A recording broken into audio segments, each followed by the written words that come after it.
Born in 1936 in Nuneaton, home of Mary Whitehouse no less. Studied law, then started doing rep theatre before collaborating with Tony Garnett on an episode of the Wednesday play in 1966, Catholic Come Home, which directly led to a change in the homeless laws in Britain. Please join me in welcoming to Genesis Cinema two-time Palme d'Or winner Ken Loach.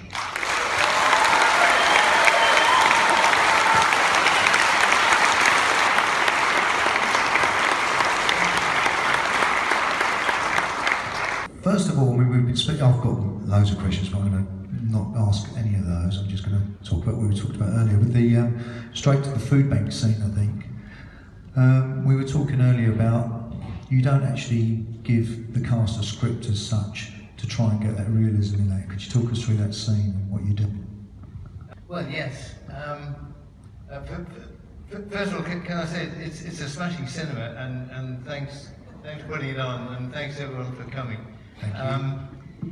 Yes, I think what struck us when we first started to think about this, the story, was just how deeply shocking it is that people are treated with such conscious cruelty at a time in their lives when they need help and support and to be looked after as we would want to be looked after ourselves, when we're in that situation, and to see people brought so low through disability or through sickness or just because they're out of work, and to see the state just refuse to help, refuse to set traps for people instead of enabling them to be active again. And we found that so shocking. And the height of that is the fact that the government is consciously now using hunger as a weapon.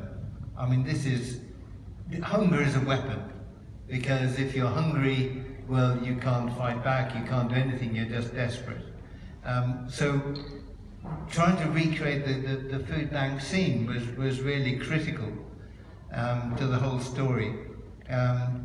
And again, we wanted it to be shocking. We felt if it's shocking for the people when it happens, it'll then be shocking for the audience when you see the film.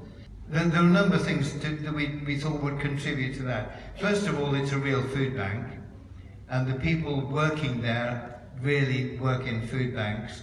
The woman who shows Katie round worked for another food bank, but everyone there works in food banks in Newcastle. The people who we shot as go to that food bank, and obviously knew they were going to be in the film and volunteered to be in it, but they are people who have relied on that food bank, and obviously we had to pay them and wanted to pay them as properly as people taking part in the film, and we did so.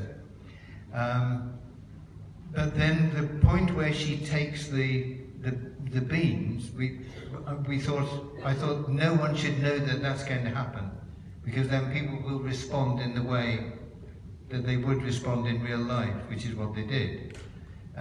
So only Katie knew. Dan didn't know, the kids didn't know, the people helping it didn't know, and Hayley is a wonderful actress and a terrific person.